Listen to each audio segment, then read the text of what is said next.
Welcome sa isang panibagong episode ng Machong Chismisan. Ito po si Ingo, ang inyong full-time daddy, part-time gamer. Kasama pa rin natin ang Kito Machine. Walang iba kundi si Bakoy pare. Bakoy pare, your showbiz bro, ang inyong corporate slave at ang inyong resident macho next door. At syempre, kasama pa rin natin ang ating pinakamabangis, pinakamalakas, ang taong kumukumpleto ng Macho Trinity at ang medyo minalas-malas na absent kung kailan ginest natin si Asia Agkawili. Walang iba kundi si Tito P. Uy, Tito P. Tito P, your thank you, Tito. Maraming salamat sa pagdiinan ulit nun. No, hirap kasi sa'yo, Tito P, uma-attitude ka na porque sumasahod ka na eh. Nabigyan ka lang ng magkano binigay natin? Attitude, iniwasan ko si Asia Agkawili. 150. 150. Kasi ang nangyayari kasi, sabi niya Asia Agkawili lang guess nyo. Tapos 150 lang, not worth it. Tapos nung sinabi ko na, sige, babawi kami sa'yo. Ang guest natin para sa next episode, si Madam HR ng Underpaid Podcast. Ayun, bumalik ulit sa show. So, welcome natin ulit sa show si Madam HR, si Faye ng Underpaid Podcast. Hello! Yes. Hello, mga immortal. Pag nakinig si Asia, baka maliwala yun. Naniniwala ka bang nakikinig sa atin si Asia Agkawili?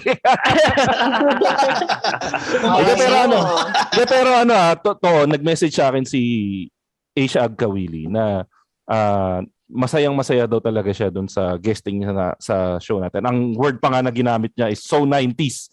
Jamming! Sobrang saya niya daw doon sa jamming natin.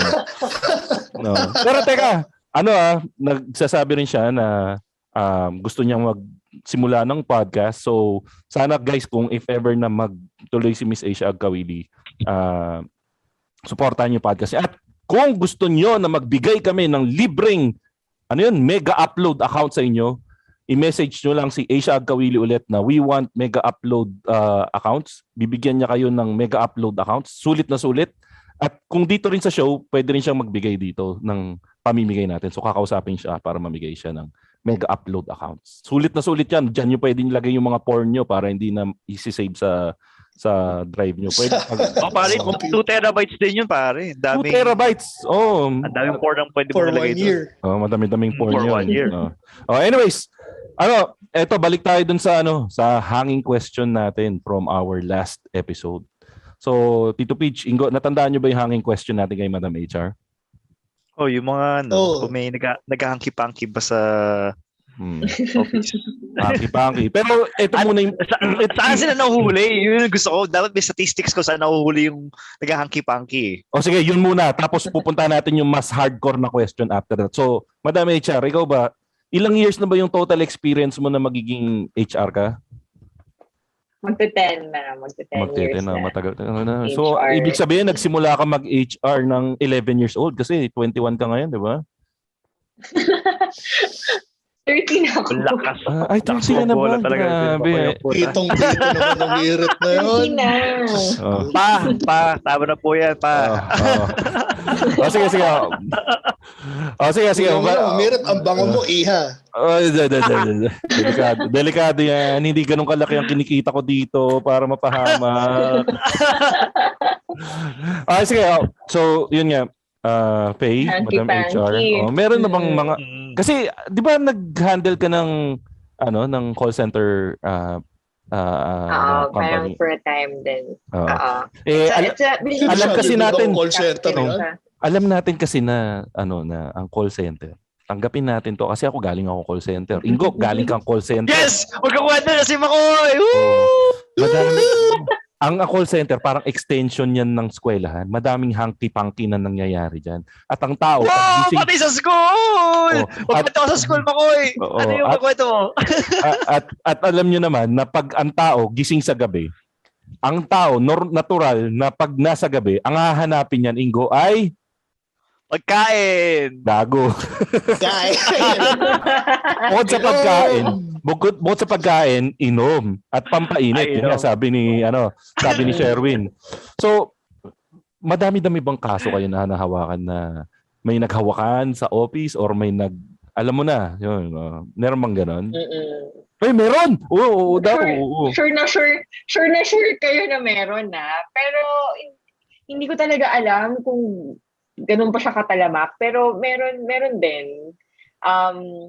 I wouldn't say what company na lang. Buti lang marami na akong pinanggalingan, di ba? Pero hindi namin nahuli on the act. Wala rin namang video. Walang video! Pero walang may kwenta rumor. ang security nyo. Wala. Siyempre, din tayo the spot na wala talaga, di ba? Pero may rumors na parang kunwari sa fire exit daw. Fire exit? Yung alam mo yung handicap banyo, yung walang gumagamit. Doon daw. Uy, maluwag doon ha. Maluwag doon. Oo. May hawakan pa yun, di ba? May rail. Bakit alam mo? Yan, mga sleeping na. Kasi nag-practice kami before. Kasi nagkakaso kami before na ganyan. Okay. So, ano ba yun? Ano ba yun? Meron kayong reenactment na, sige, paano sila magjujugyugan dito ng komportable? Ano ba ganun? sa terminong ginamit ni Tristan, kumebular yan. Kumebular ba kayo dyan? Oh. Yung commemorar. Hindi na importante kung paano nila ginawa. Basta nangyari. Ang malupit doon, may mga kanya-kanyang pamilya. Minsan, ganong issue. Minsan may girlfriend pa within nasa company din. Magkaka-work lang sila. Tapos may kabet. Yun yung medyo masaklap doon. Pero tama Hindi ko alam if it's exclusive to that industry, pero doon ko lang siya na-experience. Tapos doon lang din ako nakakarinig madalas ng mga kwento. Meron pa akong recruiter friend, lalaki naman. Recruitment pa lang daw, talabak na. So, dahil lalaki siya, medyo may itsura, lalaki. Tay dyan, okay. Tapos, yung mga girls na candidates na gusto talagang makapasok sa trabaho, would do everything. May Ang dami mga ganun. Oo, hindi again. I'm not saying... Doon ba ginagamit yung iha? Pwede kitang ipasok. Gusto mo ba ng kahit anong posisyon, maipasok lang? Mga ganun ginagamit na linya dyan? Okay. Hindi madali. Baka dito, pero hindi ko na sabihin ko anong particular industry. Basta recruiter din siya and sabi niya nga, it happened. Akala ko di mo nasasabihin kung anong posisyon ni pinasok. Hindi. Pero anong posisyon yung ina-apply? Pero yung sinasabi dati, totoo yata yung mga kabitan na yun sa call center. Kasi yung isa dati yung naikwento nga ni Tristan dito sa chatroom natin na sa floor ng isang call center, New Year yata yun or Christmas, nung may binaril sa call center floor. Bakit? Ano pa ako doon nung nangyari to? Naka-shift ka ba nun? Alam mo ba yun, Madam H? O masyado ka pang bata nun? Hindi ko alam yun. Hindi ko ninabutan yan. Anong nangyari dyan? True story yun. Tinatanong ni Miguel Carlo Hardin. Yan. Ikwento mo na. Since hindi naman yan urban legend, totoo yan. Totoo yun. Para nangyari is, ito, shit. So basically... Wag mo na sabihin yung company para safe tayo. Parang allegedly, may mag-asawa na nag-split. Tapos si girl, na question. Sa company. Doon nag-split ba siya paano ba? Front split o side split yung ginawa niya? Tito, joke ang putik! Ganun pala pakiramdam nyo. Ganun pala pakiramdam nyo. Kaya fuck you ka. Okay, sorry. Sa'yo namin napulot yun. Sige, tuloy mo. So, nung nag-split sila, nagkaroon ng boyfriend si girl sa same company. Ngayon, ang chika is gusto nang makikipagbalikan si guy kay girl. Tapos, hindi alam ni girl paano makikipag-split dun sa boyfriend niya. Okay. So, New Year's Eve, para nangyari, si lalaki, ang intention is tatakutin lang dapat si boyfriend para hiwalayan si girl.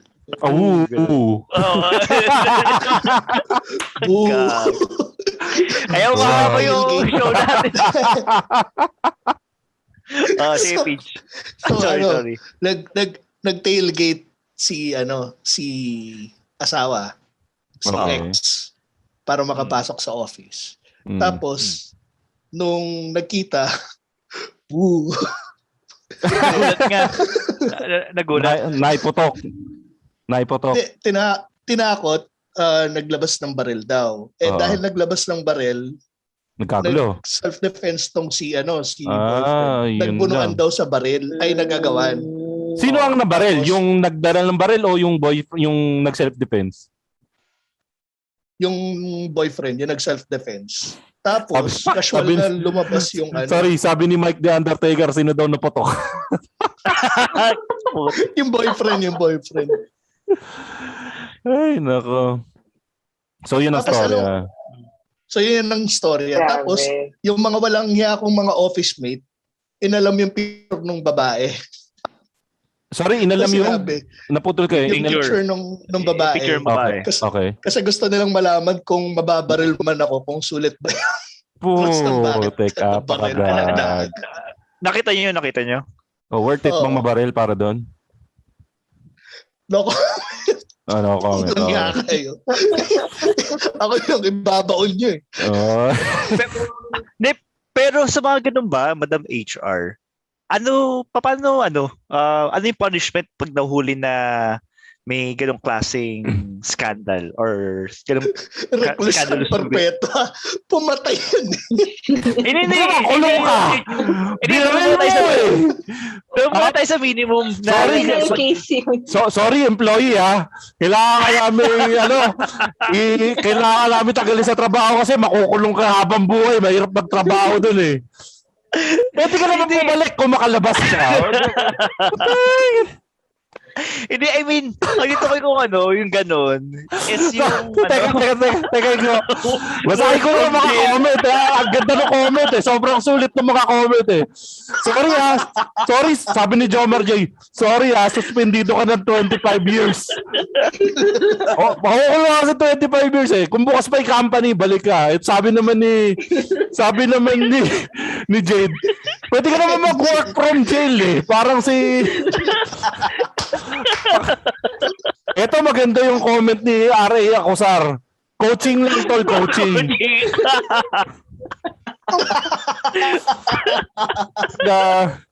Teka, pabalikan natin si Madam HR. So Madam HR, ano yung nangyayari? Kung ikaw yung HR na pinagdala nung kaso na yun, ano yung gagawin mo? Pakagago ng mga listeners natin. First written warning. Sorry huwag ka nang papatay ulit ha. First written warning lang to.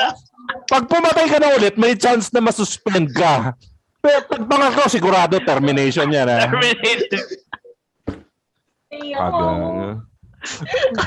Memo lang muna guys, memo. First written warning muna. Wait, ano ang tanong ulit? Nalagay sa PIP. Wala kang increase pag pumatay ka ulit. Wala, parang...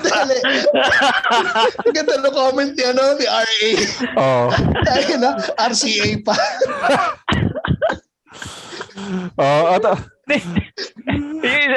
Rephrase ko yung question. Pip daw from City Jail.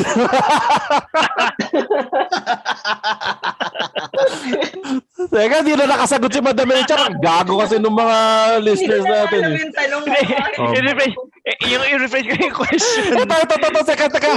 Gago ng comment ni Aray. Ililipat ka. Sorry, ililipat ka ng team Sputnik.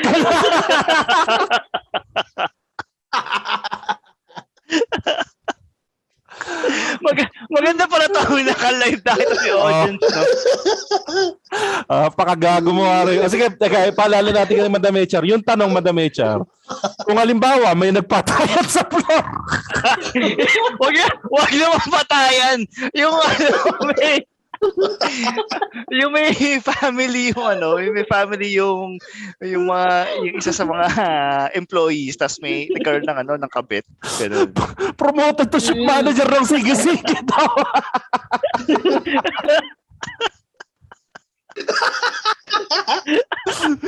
Teka.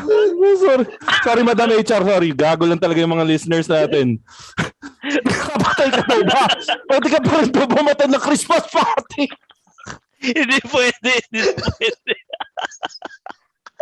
Wala ka ding ham. Wala kang Christmas mask.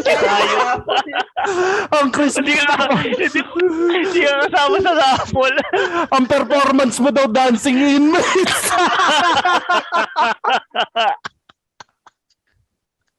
Teka, seryoso na. Masagatan niyo si Madam. Ano mo talaga yung tanong? Hindi yung tanong. Ito na, sige. Ang tanong. Ano nga yung tanong? Saan makukuha pa ba yung back pay?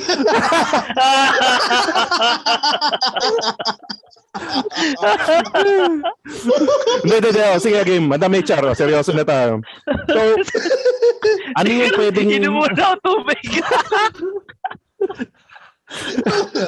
Kung halimbawa daw... Ay, pwede pa makuha yung back pay. Kung halimbawa daw na lilipat na siya ng trabaho, mabibigyan mo ba siya ng written recommendation? Good moral character. Yeah. Teka, seryoso. So, paano yung... kung ikaw HR, ano yung magiging point of action mo, Madam HR? Yan. At sa ganong klaseng scenario. May nakapatay or... Hindi, may ganong situation na nagkaroon ng security breach and then nagkaroon ng patayan sa loob ng production floor. Very common naman tong issue na to. So, tingin ko masasagot mo agad to. Sobrang common talaga niyan.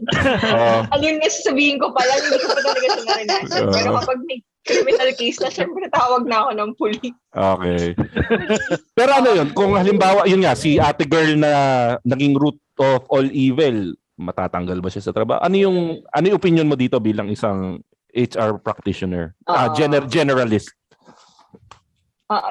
Definitely, hindi pa umaabot naman sa may nasaktan, no? Pero may kabitan, for example. Una, depende sa company, pero una, hindi kayo pwede manghimasok.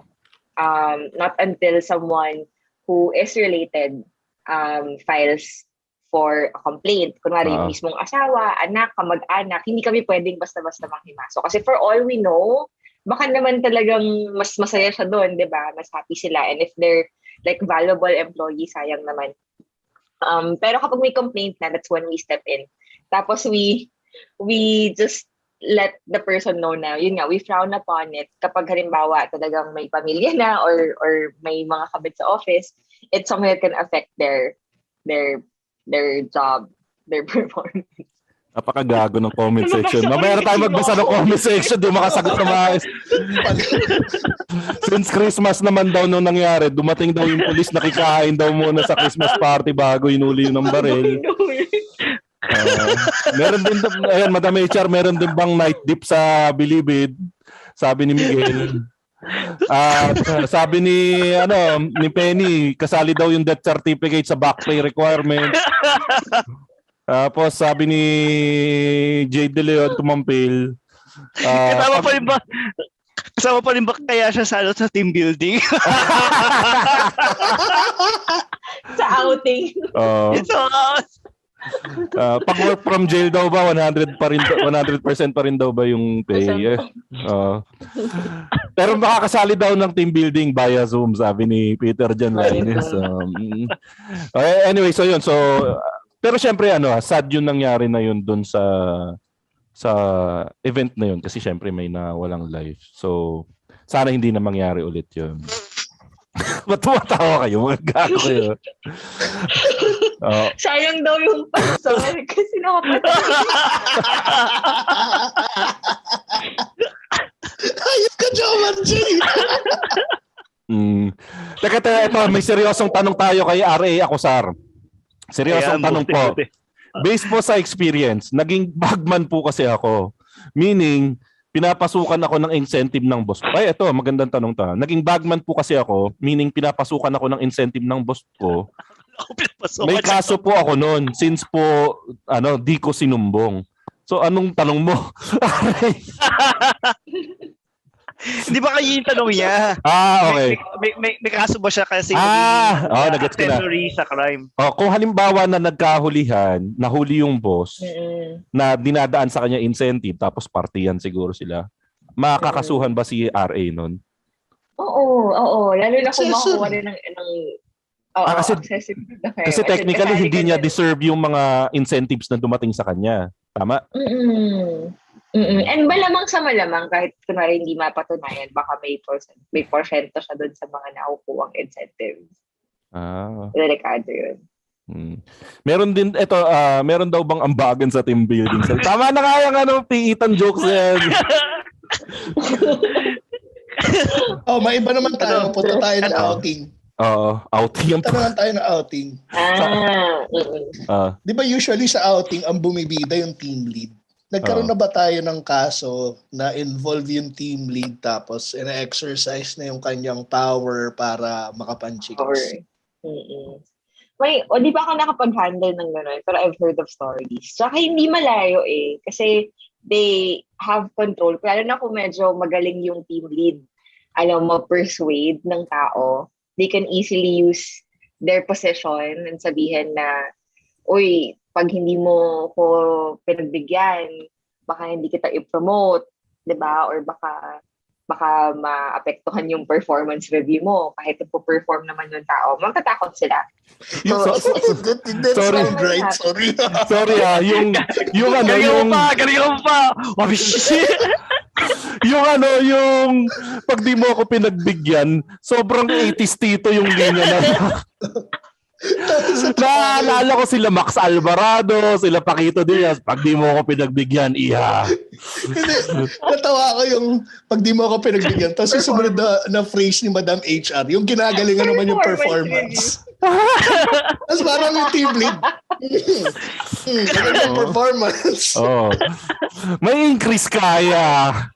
Bakit pag dito, parang nakakatawa. Kahit pinapakinggan ko yung sarili ko, iba yung dating. Pero pag sa underpaid, hindi naman. Iba talaga. Yun na yung Sherwin edit natin yung part ng video na yun. Tapos ipopost ko sa Underpaid podcast page. Sorry. Teka. Ito. May tanong dito si Jade De Leon Dumampin. Ito, serious question naman tayo. Since uso ang work from home ngayon, madam, may say ba ang company sa pay rules ng work from home? And #Hustisya daw. Oo. Pero kasi for most companies, kung hindi naman nagre-rely on being physically available yung employee in the office, I don't think it should affect your pay. Kung kaya mo na magtrabaho fully while working from home, dapat walang changes. Pero kung halimbawa, may machineries ka na hindi mo naman pwedeng gawin sa bahay, hindi mo pwedeng dalhin sa bahay, that might affect your pay. Kasi yung kaibigan ko, hindi kayang mag-work from home, si Mike. Inaway siya nung asawa niya nung nag-uwi siya ng trabaho. Pero technically si Mike pero technically si Mike work from home yan kasi yung paninaryo nila nasa harap ng bahay nila. So work from home siya ever since. Dapat lang pala. So andun na yun. Anyway, so ano pa yung mga, may tanong pa ba tayo dyan? Check natin. Kailangan natin pala sagutin yung isang cliffhanger question natin. May tanong ako malupit. Sige. Malupit muna akong tanong. Madam HR. Halimbawa, nagbabalak ako lumipat. Sana wala nakikinig sa mga boss ko. Ano yung pag nag-asking ako, ano yung acceptable percentage ng increase, tama? When you move from your current pay. Okay. Una, ang gandang question Una, when you move to another company, before mo sabihin yung expectations mo, mag-research ka muna. So you can't be asking for as in the stars and the skies. As hindi pwedeng sobrang unrealistic nung asking mo. Dapat alam mo it's still within the benchmark, within the talent market's benchmark. Ngayon, pag alam mo na yung benchmark mo, pwede mo nang ilugar yung sarili mo na parang, hanggang ganito na pala yung sweldo ng mga tao on my position. I can ask for this much. Or maybe add a little more kasi I know I have the edge. Pero mag-stick ka lang doon. Make sure you're within that range. So, on average, I would say mga nasa 10 to 20%. Depende sa position. If it's a higher role you're applying for, matagal ka nang hindi nag-move, matagal ka nang stagnant in a certain position, tapos when you move, it's a promotion, you can even ask for higher. Pero you should do your research first. Okay. May magandang follow-up question doon si Miguel. Can I refuse to submit payslip daw? Kasi when you're using your company as leverage. Ako nag-refuse din ako eh. Okay yata, di ba? Okay lang naman, di ba? Yeah, pwede naman. Pero tandaan nyo, they have ways to find out. Ako, I can easily compute it back when I look at SSS. Kunwari, ang liit ng SSS contribution mo when you move to us. Nakita ko yung mga contribution from the past employers mo, maliit lang. Baka nagpatong pa sa sweldo mo. Or yun nga, you'll never know, baka may mga background check sila. Ang daming sexual innuendo sa statement na yun, no? Oo. Sorry. Ang dumi talaga ng utak ko, puro sexual innuendo sinarinig ko. Maliit lang, nagpatong ka. May follow-up ako bago mo gawin bastos. Seryoso to. So, kasi normal sa IT industry, lalo na yung galing sa local. Let's say, gawa lang ako ng example na numbers. So, alam ba, around 30K yung kinikita. Tapos, for that position, na-research niya, it goes around 100 yung for that position. Ngayon, pag ako nag-asking ako, parang, can I leverage yung average salary or will it be taken against me kung mababa yung pay ko masyado na gagamitin naman ng nag-offer na sabihin, hindi, dito ka galing na na base pay eh. So paano paano mo iba-bargain yun? Mas gusto ko yung medyo nag-ask ng malaki pero they know their worth. They did their research. Like you said, parang nakita ko kasi 100,000 yung average pay sa salary sa position ko eh. Mas gusto ko yung ganun kasi tandaan mo, at the end of the day, yung HR na kausap mo, they have a number in mind already. So no matter what you say, may number na in mind. And who knows, pag nag-match yung asking mo dun sa binabargain mo, yung binabargain mo salary dun sa budget ng HR, sobrang swak mo dun. Okay. So you just really have, research is key. May mga ganun eh. Ito yung mga underpaid, ito yung totoong underpaid na mga tao. They've been in the company for so long. Mga homegrown, no? When you stick in the same company, kasi ang bagal ng growth din minsan eh. So when you look outside, meron palang may kayang mag-offer ng mas malaki for the same role that I'm doing. So importante yung mag-research ka talaga. Ako hindi ko pinipigilan para yung team ko, hindi ko sila pinipigilan magpa-interview. For them to know also how much other companies can offer. If they find out na parang, meron ng mas mataas, we can update our benchmark, we can talk about it. Tapos kami dun sa company ko, we personally look at benchmarks and make sure lahat sa amin at par sa benchmarking salary. So when we review every year, hindi lang performance yung basis, pati market. Okay. Ito, babalik tayo dun sa cliffhanger natin kasi medyo kailangan natin basahin din yung mga, mamaya magpapatanong pa tayo ng mga tanong dito sa live natin. Pero yung isa sa cliffhanger question natin, yun nga, madam, kasabi mo kanina, nagtitingin-tingin din sa Facebook profiles. Alam naman natin sa mga Facebook profiles dyan nakikita yung mga post na putang inang gobyerno to, delawan ka kasi, tangin ng Isko Moreno to, nakabrief, mukauson, tanga, mga ganun. Nakikita ba natin ngayon yung nagiging factor ba yon yung political color natin para sa pag-hire mo? Ako, may sagot ako dyan mamaya, pero ikaw, bilang isang HR representative, nagiging factor ba sa'yo yun? Well, kung yung political views itself, hindi. And dapat hindi. Similar to how we don't discriminate on religion, we don't discriminate on your political views. We should not. Pero the only thing that employees should be cautious about is how they say it on social media. Yun. Okay. Kapag nakita kasi namin na, alam mo yun, the way you've been saying it, it's public pa, kitang-kita mo. When we hire you, you're gonna be carrying the company's name with you on your Facebook profile, for example. And kapag nakita ng mga tao na, yung employee nila, ganyan pala siya magsalita, ganyan pala siyang mag-status. It's not a good impression. So we don't mind you having political views. We don't mind you being vocal about it. Just be mindful on how you say it. So okay lang ganito, parang ganito, Madam HR, siguro para mas maging malinaw. Okay lang na i-post na Tatay Digong, ang galing-galing mo talaga. You're the best president ever. Pero pag pinost mo na Digong is the best president in the universe, putang ina nyo lahat kayong dilawan kayo, mamatay na kayong lahat, mga COVID sana kayo, pack you to the third level. Yun ang pangit na, ganun. Yun ang pangit. Oo. And again, we don't care. Kung yun yung paniniwala mo, we don't care. I don't think it matters naman on what you do with the company, di ba? You're not gonna be in a government position for you to have, alam mo yun, to have a political stand that matters. I don't think hindi naman, alam mo, makaka-apekto yun sa trabaho. Pero if the way you've been posting, it actually speaks about your attitude. Who knows, baka after nung pag hinire ka namin, ang magiging basis mo na ng mga post mo yung company mismo, di ba? Kami na yung binabadmouth mo sa Facebook. Pero paano kung maganda naman yung pagkakasabi katulad ni Miguel Carlo Jardin? Maganda yung pagkakasabi pero ang pinost niya Mocha the best cabinet secretary. I-hire mo pa ba?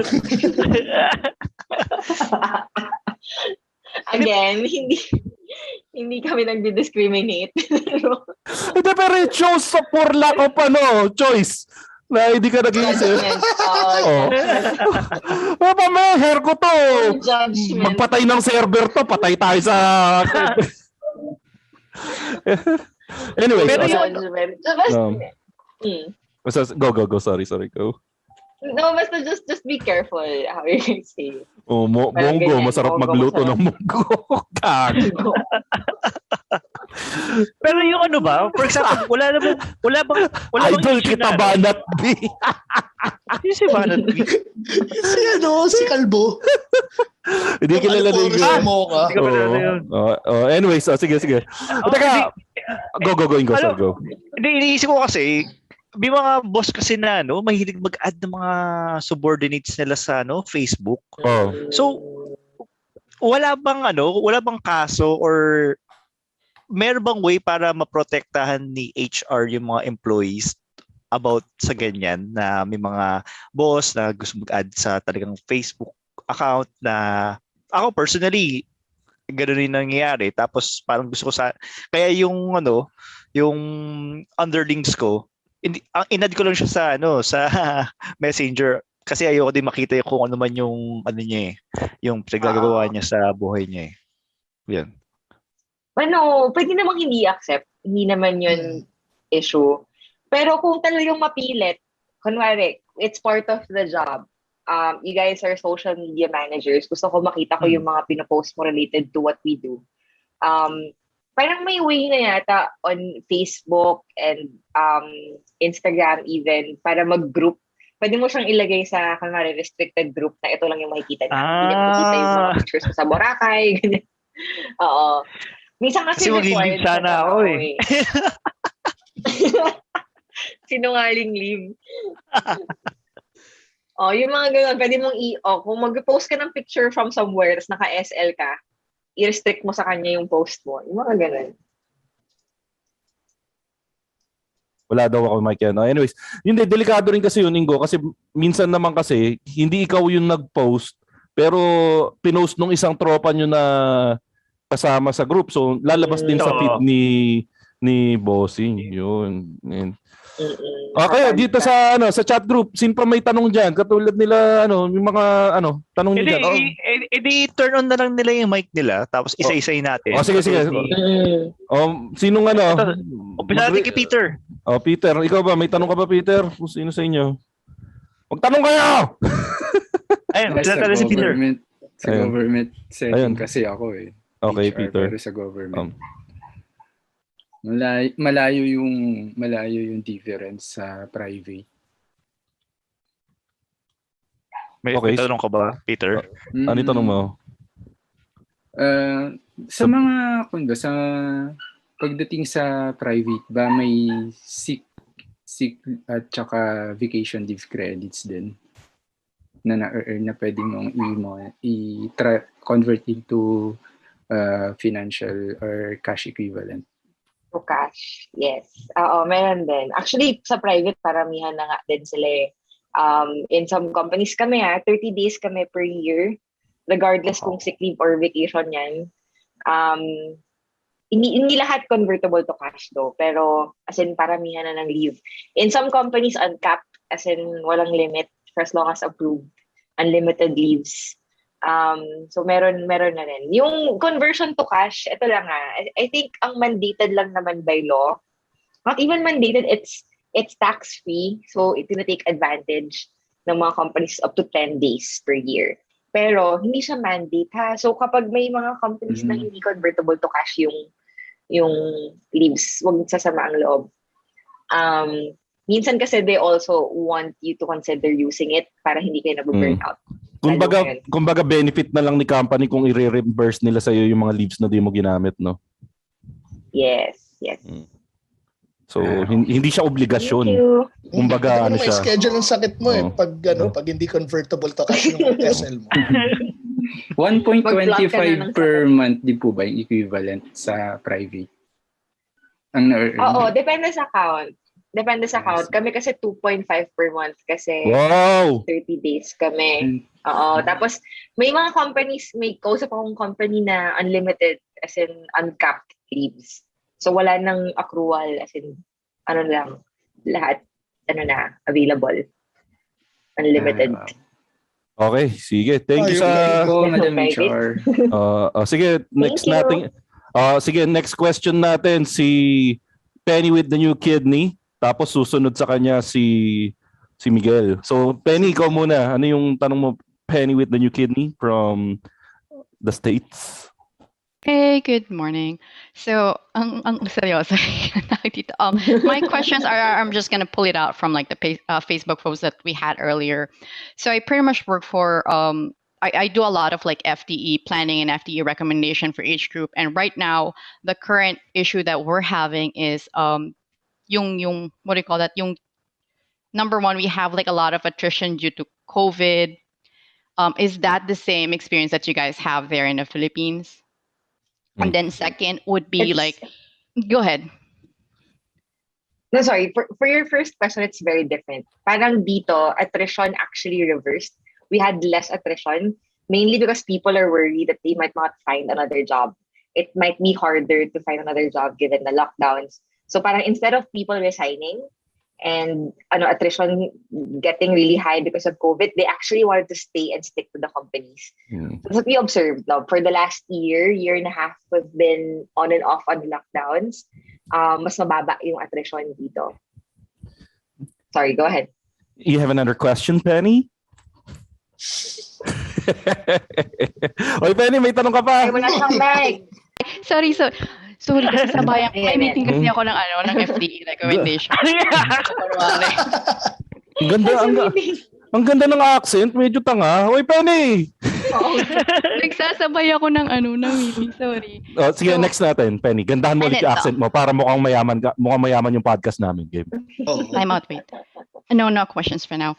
Pero ako meron akong tanong. Meron akong tanong sa inyo. Sabi ko sa kanila akong question.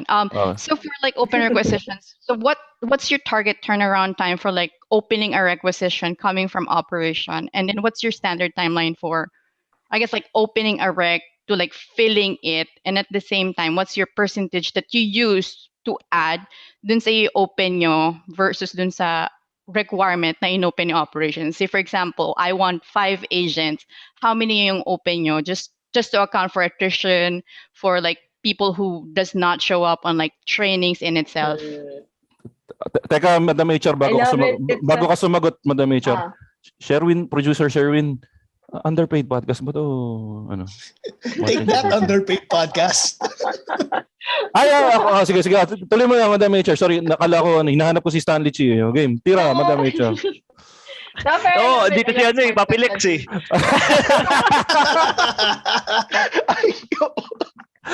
Okay, tira, Madam HR. Sorry. No, pero as in, ang ganda yung tanong niya, it's very data-driven, no? So I think some of the answers would depend on historical attrition. So you look at your history, ilang percent ba yun yung nawawala, depending on the season that you're in when you're hiring. That's when you allot extra or buffer when you hire for agents. Ngayon, in terms of requisition and turnaround time, pretty much I've been in startups for a while, so we're pretty much really fast on these things. So when there's a requisition, usually same day we start hiring, we start looking agad. We start looking at our pool, we start contacting candidates. We just look at budget. If pasok sa budget, go na. Ang turnaround time namin depende.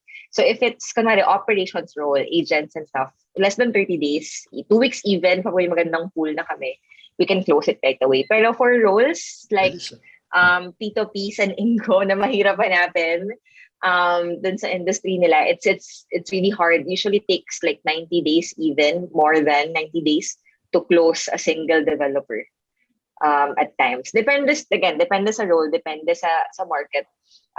When we started looking at other countries, it was fast. Kasi they have a vast resource, maraming talents. Pero here, if you're limiting it to the Philippines, it could be very scarce. So medyo matagal. Pero in terms of buffer, yung last na question mo, look at historical data of attrition. That's where you depend the number of buffers you would add when you hire. Ayun, ganda. So, Meron akong last, sorry. Teka lang, next question. Paano yun sa Tagalog, Madam HR? Joke lang. Sige, tinahin mo. Sorry, super last question. Outside of talent and acquisition, so in terms of like employee retention, do you have like any tangible initiatives that you have that one company can have, like tangible? Kasi maraming sabihin na we have employee retention, pero as an employee, I want something that I can actually like touch and whatnot. So yeah. Yes, actually, and having P2P, if you really want something tangible that works really fast, you have to make sure you're paying above, as in talent market. You have to make sure you're paying your employees more than how much any other company can pay. Investment talaga siya. Pero other than that, alam mo yung medyo mga gasgasan na care kits or pizza, Fridays, beers, bondings, ganyan. These are, how do I say this? Medyo shallow kasi yung engagement na gano'n. I would say, especially being in startups for the longest time, we work very closely with the CEOs. Ambers daw. Yung nagko-conduct ng mga town hall, Ambers yan. Barilan Fridays. Very shallow eh. Abot mga 1 week lang siguro yung retention yan. 1 week lang. Pero gusto mo lang matagalang retention, you make them understand. Or you understand them first. That's first pala. You understand your employees first. What do they need? Kasi pwede nating sabihin P2P, di ba? Pwedeng pera. Pero what if yung iba hindi naman pera yung kailangan? Growth, training, career growth. So you have to know your employees first before you can know what kind of actual and tangible engagement activities you can do for them. Yes, P2P. Ayun, Madam HR. May bagong uso ngayon. Mental health. Mental health. Pero hindi naman, parang kami, we've been doing it for the longest time, medyo mababa yung usage. Kasi hindi naman namin lahat pwedeng i-force gumamit ng mental health webinars and consultations kung wala naman silang problema, di ba? So again, know your employees first. Depende sa age group, you'll know, okay, for this particular age group, medyo marami ng responsibilities yan, maybe money or assistance on getting home loans. These kind of stuff they would appreciate. Kapag medyo mas bata, trainings. You give them more trainings, you give them exposure, minsan yun yung magiging motivation nila. So again, it depends on the company, it depends on the team, depends on your demographics. Ito, yung mga suggestion na ng mga employee engagement. So, gayon kay Miguel, Tsuktsakan Tuesdays. Kay Peter Jan Lines, Piitan Fridays. Ito, bring your gun to work Wednesdays. Teka, ito, mga last 2 questions na si Migs. Si Migs. Hindi, si Migs. Si Migs muna bago si Jade. Teka. Sorry. Tama, si Migs muna. Pero mag-thank you muna tayo kay Penny with the New Kidney. Penny, thank you sa napaka-insightful at sa pagmumukhang mahal, pagpapatunog mahal ng episode na to. Si Migs, go ahead. Mapagpalang gabi, mga kapatid. Yeah, magandang pa. Yan. Si Erin Iman nandito.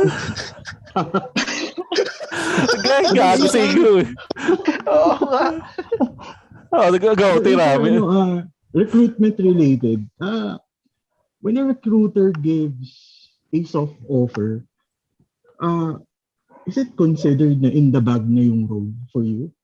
Or there's a big chance na magkaroon ng cold feet yung recruiter, mag-back out?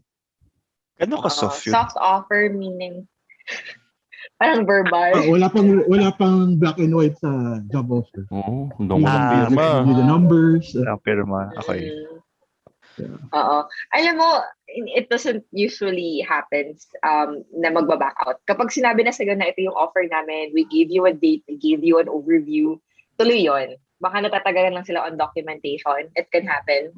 Pero chances are, pasok na yun. Pero kung ako, as a candidate, don't settle and don't, as in, don't focus on that company. Not until you get the papers, not until you get the actual. Nabiktima na ako ng ganyan eh. Mawalan ka na tsaka baka mawalan ka na ng gana sa work mo. Yung pala hindi pa sure yung bagong offer mo. Make sure you have the actual offer first. Totoo yan. Kasi nabiktima talaga ako dati ng ganyan. Sige, tira lang, go. Saan? Sige na, tanong ka na. Ang ganda-ganda lang ng tanong mo kanina, sinisira mo eh. Hindi ka ba to? The position, the more leverage that you can have for the offer. Kasi sabihin mo, compared to if you're not employed, diba? Kasi sabihin mo, hindi naman ako naghahanap eh. Masaya pa ako sa trabaho ko. So that will make them want you more.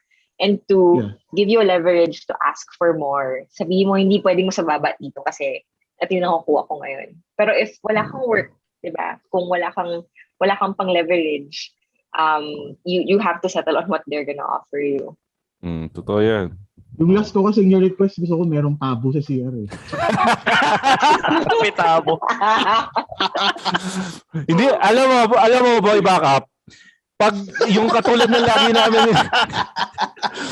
namin sinasabi sa... Hindi kasi dahon, si dahon yun. Lagi na namin sinasabi dito sa Machong Chismisan, pag yung company na in-applyan mo, walang bidet, hindi mahal ng mga empleyado, so dapat may bidet.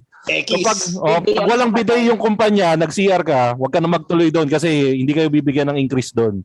Anyway, salamat. Ang problema doon, idol. Pwede ka magka-almoranas doon dahil malakas yung pressure rin.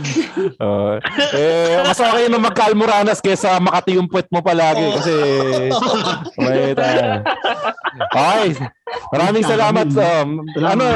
Napakaganda nung diction ni Boy Backup eh. Sinisira niya lang dun sa tunog mayaman na, tunog matalino, pero maganda. Thank you.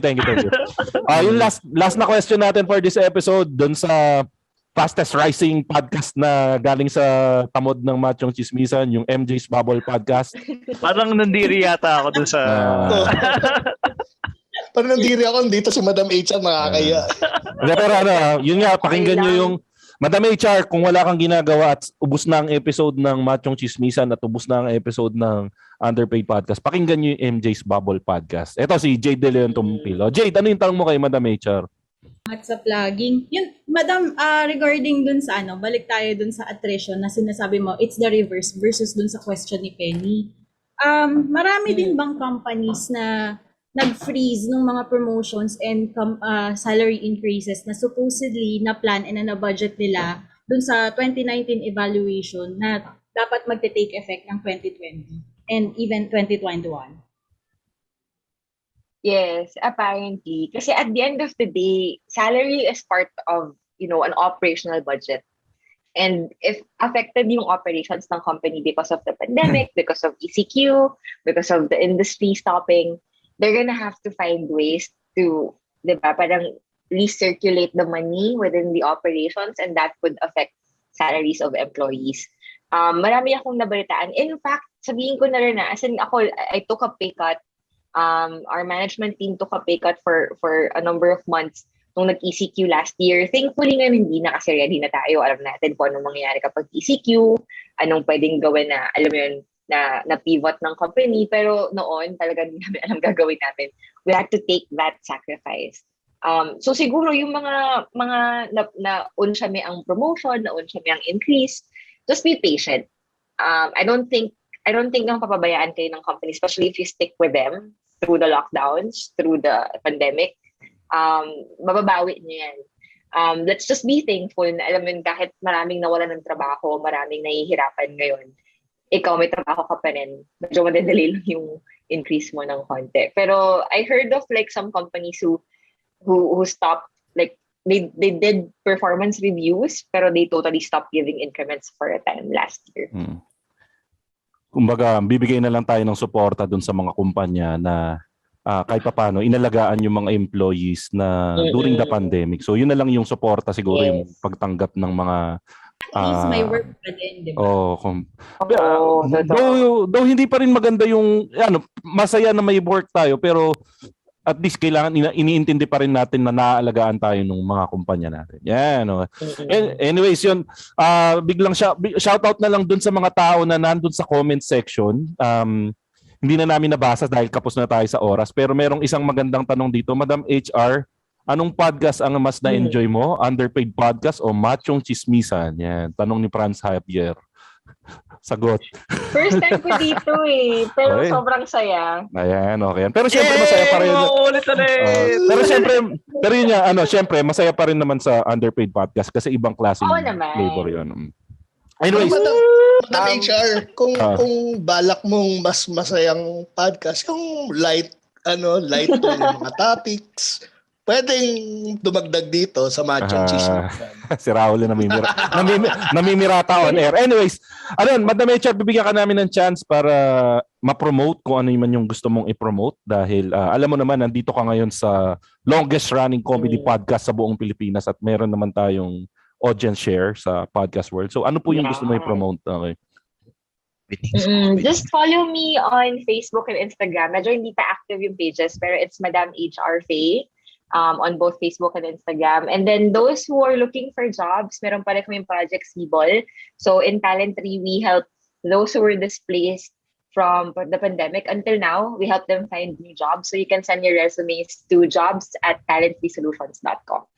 Ulitin ko lang yung it's jobs@talent3solutions. Talent as in talento and 3 as in puno. Solutions. Puno. Yes, talent3solutions.com. Yan. At yung socials mo na promote mo na rin, no? Tama. Tapos yes. Promote mo na ba yung Underpaid Podcast?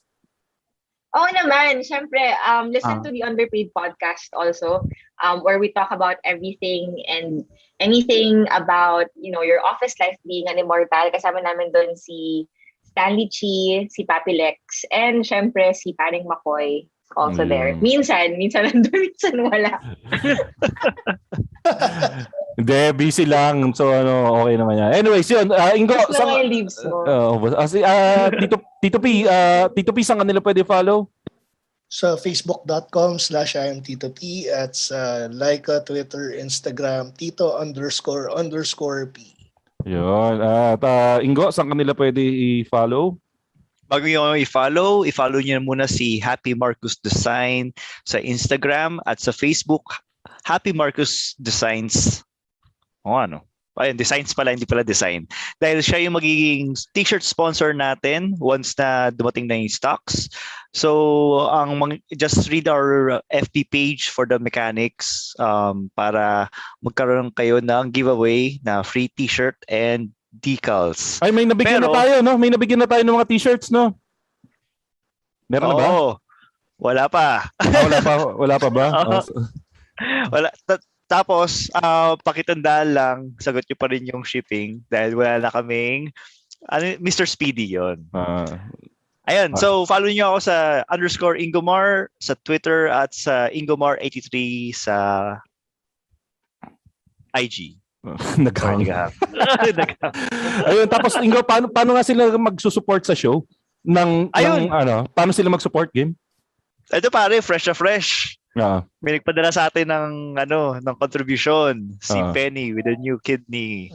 So salamat Penny. So sa inyo na nais yung mag-contribute at sumuporta sa aming show na nagkakaroon na ng traction dahil sa mga magiting nating admin na sila Tristan Ting at sila Sherwin.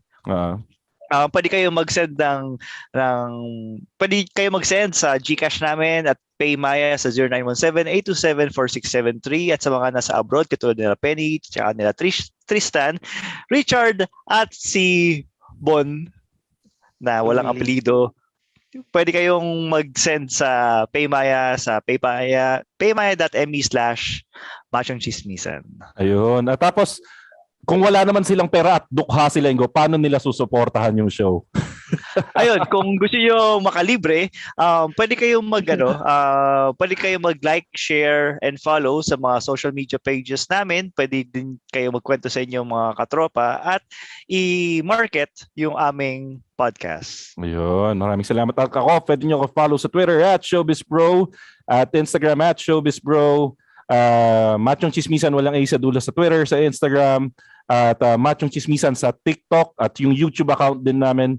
Ay, nilabas na pala natin yung video natin nung Cherry Tigo episode natin. So kung gusto nyong mapanood si Ingo na sumasayaw at kumakanta ng California Girls, panoorin nyo na kagad yung latest vlog namin sa aming YouTube account, Machong Chismisan.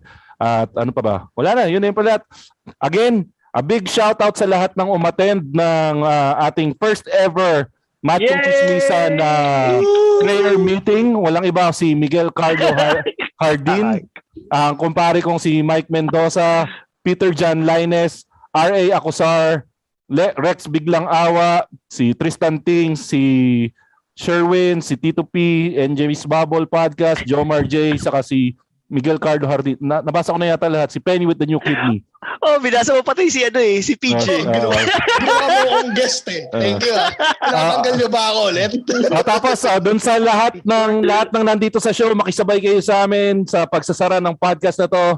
So unmute na kayong lahat at alam niyo na kung paano natin sinasara yung show. Ay, ano yun? Picture lang muna. Mamaya pagkatapos ng episode! Sorry. Ayun, so lahat ng mga nasa show, maki-join na kayo sa pagsasara ng show natin. So lagi nyo tatandaan, ang tunay na macho, Chismoso! Have a great day, everyone! Yay! Sabay-sabay tayo!